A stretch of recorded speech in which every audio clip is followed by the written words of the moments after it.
When I was 18 years old, I went to Disneyland in Florida. I don't know if it's Disneyland or Disney World. I think we all have that problem, but Florida, with Epcot Center. Man, it was a fun trip. I was in the high school band. We were invited there to perform, and went and did our little shows and got to tour everything. I would love to take my kids. I have never, ever, ever, ever been on a vacation with my kids, and I, from the time they were itty-bitty, wanted to take them to Disneyland, and now they're almost too old for the magic, and that bothers me because it's just something we never got to do. But anyway, I saw it. I enjoyed it. I'm hoping I get to take my kids and enjoy it again through their eyes, even though they're grown, maybe with my grandbaby someday. But the one thing that was not fun, and this is the reason I'm giving the video, this is actually going to be an advice column today.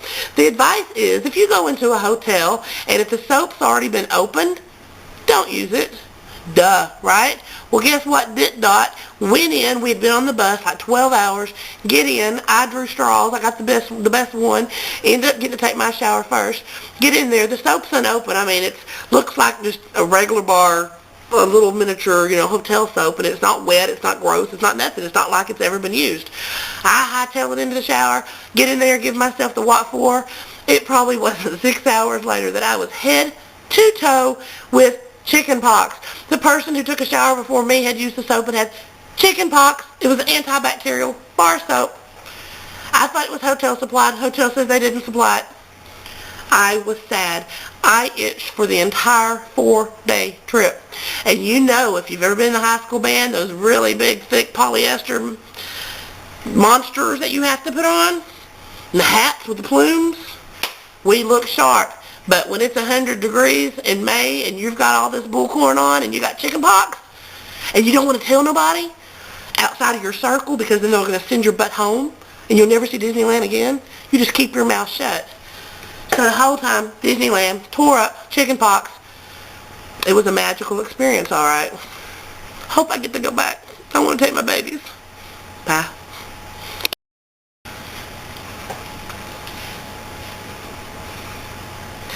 When you have someone in your heart and your mind and your soul and you just think of them all the time and you want the best for them and you want to be with them, I guess you call it love. I don't know. A lot of times I just call it horny, sex, lust, whatever, but I guess you call it love. Well, you put up with a lot of things in that situation. And I had an ex, oh my word, I have not dated very much in my life, but I have had a couple of exes that people will recognize. So I'm not going to use their names, but I had an ex that I will probably make more videos about besides this one because there is just a lot of stuff. I was with him for a very, very, very long time.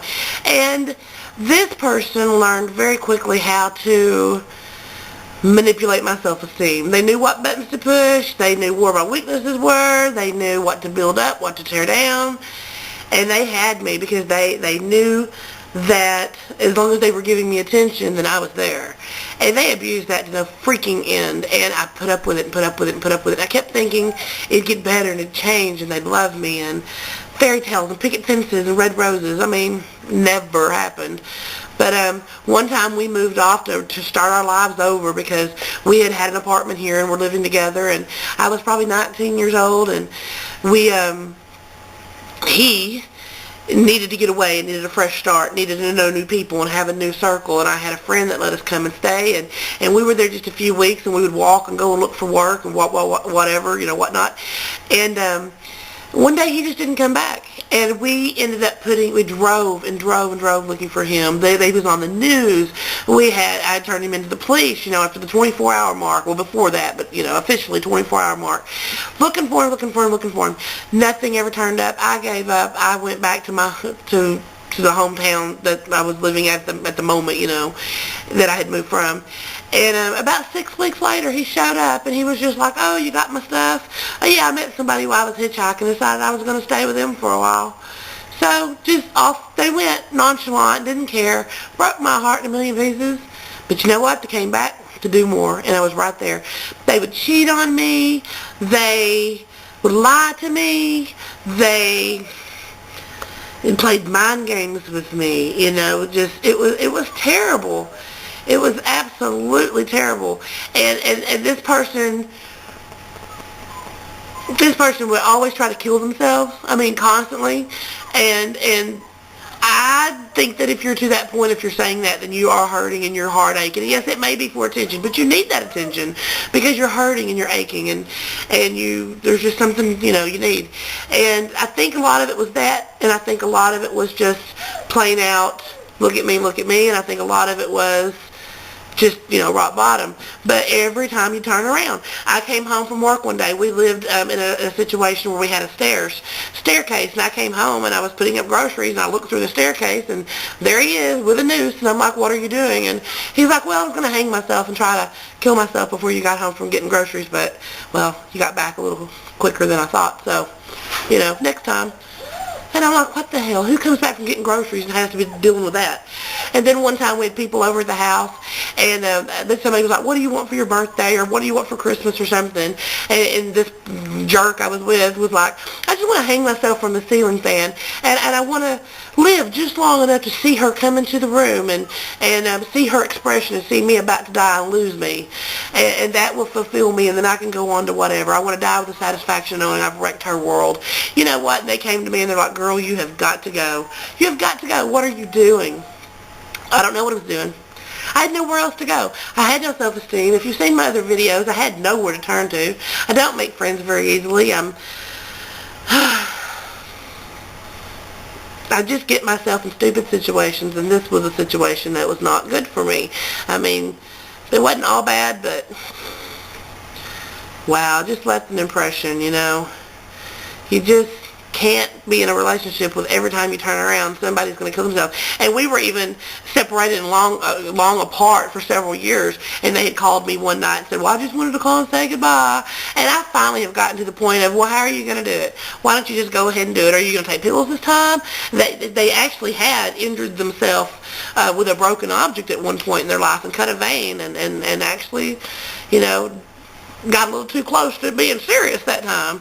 But I'm like, what are you going to do? You're going to cut yourself? You're going to take a pill? You're going to hang yourself? Come on, it's every other day, dude. Either do it or don't. I'm so tired. And that was an awful thing to say. You don't ever do that. But I had 13 years experience with this person. 13 years, okay, so, and I've never gotten another one since then. Never have I gotten another one since then. I think that was the moment they decided the game was over. And I was just done. I didn't want to hear it anymore. Either do it or don't. I'm done. For 13 years I've known you. So anyway, why do we stay in relationships that are so unhealthy?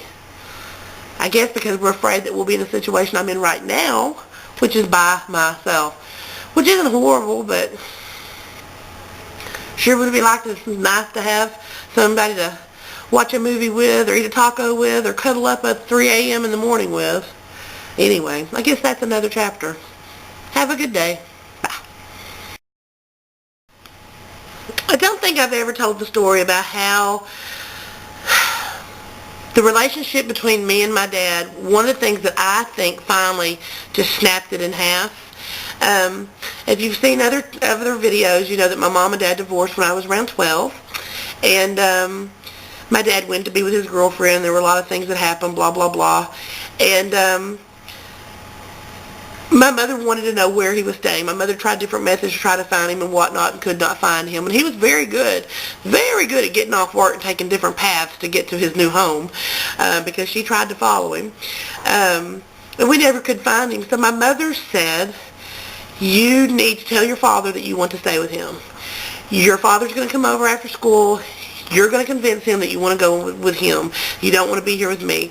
And I'm going to back it up and just say, I can't handle the situation, whatever. And you're going to go with your dad. And then when you get there, you're going to take all the information down and you're going to put it together and you're going to get it back to me.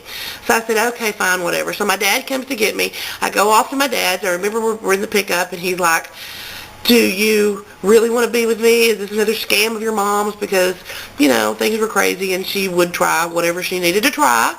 And a lot of women do that, so I'm not complaining. But do you want to be here? And it was just a very strange situation, and here's where I live, and da-da-da. So I ended up going to the house, and I stayed 3 or 4 days, I guess, and I got, the address, who the people were, and where they lived, and how to get there, and local landmarks, and all that. And then my mother came and picked me up for school one day after school, and took me to her house and had me sit down at the kitchen table and write it all out. And I did. And then my father showed up wanting to know where I was, and of course the story was, well, I just didn't want to be there anymore. It didn't turn out, the way I thought it would. There was other kids, and I wanted to come home and be with my mom. When the real story was, she came and got me, and I wrote it all out, and my dad was, kind of upset because he's like, the cat's out of the bag. But when he walked into the dining room and got over to the kitchen table and he saw the piece of notebook paper with all the information, the address, the people, this, that, and the other, he knew that I had then been infiltrated in as a spy. He knew then that I was there. It was all a scam, and I was on my mom's side and trying to get the goods on him. And I think I broke his heart. I think I broke his heart. I think I broke his trust. I think he put me in a category that's not very cool, and I think he's got a lot of people in that category, and I guess I can't blame him. But I was a 12-year-old kid that was caught up in a divorce, going back and forth between mom and dad, and there was a lot of abuse in the home. If you've seen the videos, and so I kind of have always been in the position to do what I was told to do, or there'd be consequences, so I did it, and I have paid the price for that for 30 years now, because really my dad had nothing much else to do with me. And I don't think it was all because of that, but it certainly did not help. Certainly did not help. So I hate that happened. So I'm sorry, Dad. But you know that because I told you before you passed away. Bye. I was trying to figure out what to talk about today. Nothing really was coming to mind. If you've seen my videos, I talk a lot about different experiences, celebrities, family life, just stuff. I just like to talk. But basically, I just want to bitch, I think. I want to bitch about guys, and I want to bitch about dating, because I don't know how to do it, okay? I don't know how to do it anymore. I can't play the game. I can't keep up. I just don't understand. I can't do the right thing at the right time. I can date a guy that drinks, and I don't really drink, and I can have a drink or two with him just to try to be cool, and that's fine and good. And then the next guy, and he'll dump me for whatever reason, and then the next guy will have a drink or two, and then he won't drink at all.